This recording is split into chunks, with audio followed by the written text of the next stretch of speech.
I want you to imagine a simple scene.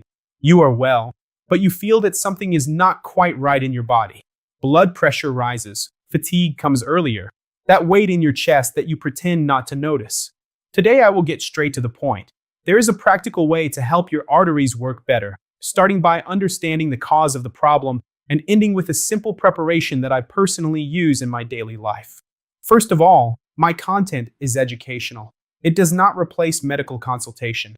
If you use blood thinners, have arrhythmias, very low blood pressure, or any clinical condition, talk to your doctor before making any changes.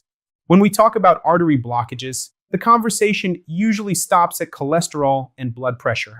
But that's the end of the chain, not the beginning. The root lies in a very thin layer that lines the inside of each blood vessel, the endothelium.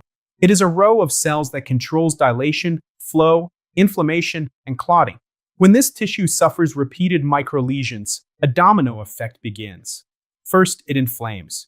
Then, the body rushes to patch it with plaques made of calcium, cholesterol, and proteins. It is not the villain creating chaos out of nowhere. It is your body trying to repair damage that shouldn't be happening. At this same point, the production of nitric oxide drops. This name may sound technical, but think of it as the master key that opens the artery, relaxes the vessel wall, and allows blood to flow. When nitric oxide plummets, blood pressure tends to rise, the risk of clots increases, and the vessel wall becomes rigid. 9 out of 10 heart attacks involve thrombi. Without enough nitric oxide, this risk ceases to be just a theory. The good news is that there are simple ways to support this system. Responsible sun exposure helps in 2 ways simultaneously: vitamin D and infrared light, which promote the production of nitric oxide. Breathing through the nose, not the mouth, also stimulates this axis. Magnesium is another important ally because arteries contract with calcium and relax with magnesium. If the balance tips only towards calcium, blood pressure thanks upward. Now, let's talk about what everyone asks. Is it possible to unclog an artery? Our body has a mechanism called reverse cholesterol transport. In plain Portuguese, there is a flow that removes cholesterol from the vessel wall and takes it back to the liver, where it is reused and eliminated via bile. To strengthen this pathway, 3 pillars help a lot: regular physical activity, well-done intermittent fasting, with guidance if you use medications, and a low-sugar and low-refined starch diet. HDL, the so-called good cholesterol, actively participates in this rescue. Niacin, vitamin B3, present in foods and supplements, also supports this process, but professional guidance is recommended here. Let me open the sugar's black box because it connects with the endothelium. A healthy body needs to keep about a teaspoon of glucose circulating in the blood. However, most people unknowingly consume dozens of teaspoons a day through bread, pasta, cookies, juices, and sodas. The body manages for a while thanks to insulin, which rushes to remove the excess from the blood. Years later, the pancreas begins to fail. Insulin levels drop, glucose rises, inflammation spikes, and the endothelium suffers. Hence the importance of reducing ultra-refined carbohydrates. In just a few weeks, a well-executed low-carb strategy already reduces liver fat, decreases systemic inflammation, and removes fuel for plaque formation.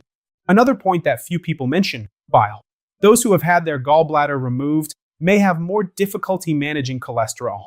It is the bile that helps eliminate excess. If this is your case, coordinate with your doctor dietary adjustments and, if necessary, the use of bile salts. Returning to minerals, magnesium not only manages blood pressure, it helps to unlock misplaced calcium. And vitamin K2 is like a GPS for calcium. It takes it from where it shouldn't be, arteries, kidneys, joints, and directs it to bones and teeth. Now yes, let's get to the preparation I promised. Think of it as a beverage exercise for your endothelium. I'm talking about cocoa powder rich in flavonoids. It's not sweet chocolate, nor the roasted and alkalized cocoa that has lost much of its beneficial compounds.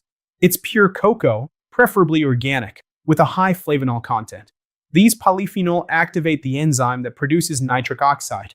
In studies, daily consumption of flavonoid-rich cocoa improved vessel dilation comparable to moderate exercise, reduced arterial stiffness, and with continuous use, the effects accumulated over the days. In practice, more elastic arteries, better flow, less effort for the heart. Want a boost? Powdered beetroot is rich in nitrates that turn into nitric oxide in the body. I like the combination. Cacao to stimulate your own nitric oxide machinery and beetroot to provide raw material. I also like to warm the water slightly, without boiling, because excessive heat can degrade some of the cacao compounds. And I leave an important detail. Caffeine is a vasoconstrictor. If the idea is to maximize vascular benefits, I take cacao away from coffee about 2 hours before or after. If your goal is mental focus and you tolerate caffeine well, you can even mix them, but know that for the heart, it's better to keep them separate. How do I prepare it in my daily routine? In a mug, I put warm water, add a heaping tablespoon of pure cocoa, stir until dissolved, add a teaspoon of beetroot powder, and sometimes a pinch of sea salt. Some days I take magnesium glycinate at night, which helps to relax and does not interfere with the next day's workout. And I emphasize caution. If you have very low blood pressure, take blood pressure medication or anticoagulants. Adjust this with your doctor. The goal is to improve flow and endothelial function, not to disrupt what is already controlled. Maybe you're wondering, does just drinking solve it? No, it is part of the process, and I am being transparent because I want you to understand the complete logic by the end of this video. What truly works is the whole package. Less sugar and white flour. More strength training and outdoor walks to gain vitamin D and infrared light. Narrower eating windows that give the pancreas a rest. Quality proteins, good fats, vegetables rich in polyphenol. Consistent sleep, breathing through the nose. And medical supervision to safely adjust medications if your body starts to respond better. I know that talking about rigid arteries and plaque is scary, and it should be. The stiffness that reaches 40, 50, 60 is not a sentence. It's a sign. You can slow down, you can back off. I've seen this happen many times. Blood pressure that drops, tests that improve, breath that returns. And often, it all starts with a small decision that seems silly. Reducing bread at dinner, walking in the sun, replacing chocolate milk with pure cacao, prioritizing an anti-inflammatory plate instead of one that only provides comfort for a few minutes. If this content makes sense to you, leave a like now because it pushes the video to more people who need it. This is the EDU Health Tips channel, and I'm Edu Rodriguez. I create this content to give you practical tools, no fuss. Tell me in the comments which city you're watching from and what your biggest challenge has been. Is it sugar, blood pressure, or nighttime anxiety that makes you snack? I want to close with a simple proposal for the next 7 days. First, cut in half all liquid sugars, soda, juice, chocolate milk. Replace them with water and unsweetened tea. Second, every day, spend 10 to 15 minutes in the sun in the early morning, exposing your arms and legs. Third, prepare your endothelial cup with cocoa and, if possible, beetroot powder away from coffee. Fourth, include a brief strength workout at home. Squats, wall push-ups, standing up from a chair without using your hands. Fifth, have dinner earlier and go to bed at a similar time every day. In a week, come back here and tell me if you noticed a difference in your breathing, blood pressure, hand swelling, and heartbeat. If you already have tests showing increased arterial stiffness, fatty liver, or very low HDL, share this plan with your doctor. Well-made adjustments and monitoring can transform results. If you've made it this far, it's because you've decided to take care of yourself. Share this video with a family member who often says it's age when experiencing chest tightness or fatigue on a slight incline.